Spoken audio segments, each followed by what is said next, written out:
Welcome to my YouTube channel. Let me tell briefly the life and legacy of El Chapo, a complete story. Early life and background of El Chapo. Joaquín Archibaldo Guzmán Lora, infamously known as El Chapo, was born on April 4th, 1957, in La Tuna, a small rural community in the municipality of Badiraguato, Sinaloa, Mexico. Raised in extreme poverty, Guzmán's childhood was marked by hardship. His father was a cattle rancher who also dabbled in opium poppy cultivation, a practice common in the region. As a young boy, El Chapo was often subjected to harsh treatment from his father, and he reportedly began working in drug cultivation to support his family. With limited formal education, he soon found himself involved in the local drug trade, learning the skills and tactics that would later propel him to the highest ranks of international crime. How he entered drug trade. During his teenage years, El Chapo became involved in drug trafficking, working under Pedro Aviles Perez, a pioneer in Mexico's drug smuggling industry. Aviles introduced Guzmán to the logistics of smuggling marijuana and heroin into the United States. His talents did not go unnoticed, and he eventually aligned himself with Miguel Angel Felix Gallardo, the leader of the Guadalajara Cartel, which was the dominant drug syndicate in Mexico at the time. Guzmán managed logistics for Gallardo, overseeing drug transportation and ensuring shipments reached their destinations without interference. Formation of the Sinaloa Cartel. In 1989, Gallardo was arrested, causing the disintegration of the Guadalajara Cartel. This led to the division of territories among his lieutenants, with El Chapo taking control of the Sinaloa region. With this, the Sinaloa Cartel was born, quickly rising as a dominant force in the global drug trade. El Chapo was known for his innovation in drug smuggling, using underground tunnels, submarines, and hidden compartments in vehicles to transport drugs into the United States. His cartel primarily trafficked cocaine, heroin, methamphetamine, and marijuana. The cartel's violent expansion. With his growing power, El Chapo engaged in violent conflict with rival cartels, particularly the Tijuana Cartel and the Juarez Cartel. These conflicts led to thousands of deaths as Guzmán used bribery, intimidation, and extreme violence to eliminate competitors and consolidate power. One of the most infamous incidents occurred in 1993 when gunmen attempted to assassinate El Chapo at the Guadalajara International Airport. However, the attack mistakenly killed Cardinal Juan Jesus Posadas Ocampo, a high-ranking Catholic Church official. This murder caused national outrage and intensified efforts by the Mexican government to capture El Chapo. In 1993 to 2001, following the airport assassination, authorities intensified their search for El Chapo, eventually capturing him in Guatemala in 1993. He was extradited to Mexico and sentenced to 20 years in the Puente Grande maximum security prison. However, El Chapo was a master of manipulation, using his wealth to bribe prison guards and officials. In 2001, after nearly 8 years in custody, he escaped by allegedly hiding inside a laundry cart pushed by a bribe guard.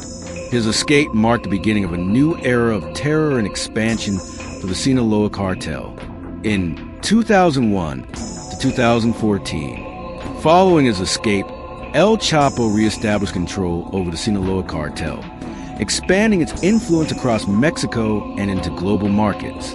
His cartel became one of the largest drug suppliers in the world, smuggling narcotics to Europe, Asia, and the United States.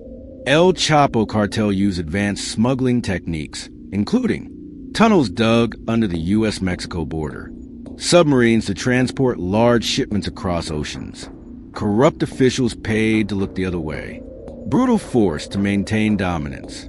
His immense wealth, estimated at $14 billion, allowed him to live luxuriously while evading authorities. He was even featured on Forbes' list of the most powerful people in the world. In 2014 to 2015, in February 2014, Mexican Marines, with intelligence from the U.S. Drug Enforcement Administration, DEA, captured El Chapo in a condominium in Mazatlan, Sinaloa. He was sent to the Altiplano maximum security prison, but this imprisonment would not last long. On July 11, 2015, El Chapo escaped once again, this time through a 1.5-kilometer tunnel built under his prison cell. The tunnel was equipped with lighting, ventilation, and even a motorcycle on rails, highlighting the sophistication of his escape operations. In 2016 to 2017, El Chapo remained on the run for 6 months before he was captured again in January 2016 in Los Mochis, Sinaloa. This time, Mexican authorities decided to extradite him to the United States, fearing another escape. In January 2017, El Chapo was transferred to the United States, where he faced multiple criminal charges in federal court. In 2019, El Chapo trial, known as the trial of the century, took place in Brooklyn, New York in late 2018 and early 2019. The trial included shocking testimonies from former cartel associates, law enforcement officials, and even his former mistress. In February 2019, El Chapo was convicted of drug trafficking, conspiracy, money laundering, and murder. He was sentenced to life in prison plus 30 years and ordered to forfeit $12.6 billion. Incarceration at ADX Florence. El Chapo is currently serving his sentence at ADX Florence, a supermax prison in Colorado, USA, known as the Alcatraz of the Rockies. It is one of the most secure prisons in the world, housing the most dangerous criminals, ensuring he will never escape again. Despite his imprisonment, the Sinaloa Cartel remains active, now led by his sons, known as Los Chapitos. The cartel continues to be one of the most powerful criminal organizations in the world, responsible for much of the fentanyl and cocaine trade entering the United States. El Chapo's story has been immortalized in books, movies, and television series, including Narcos, Mexico, and El Chapo. While some see him as a Robin Hood-like figure due to his generosity towards Sinaloa locals, others recognize him as a ruthless criminal responsible for thousands of deaths. Here is the conclusion. Please don't forget to hit the subscribe button. El Chapo Guzmán's life is a tale of power, corruption, wealth, and violence. He rose from humble beginnings to become the world's most notorious drug lord, escaping prison twice and building an empire worth billions. Yet, his downfall was inevitable, and he now spends his days in solitary confinement, a stark contrast to the life he once led.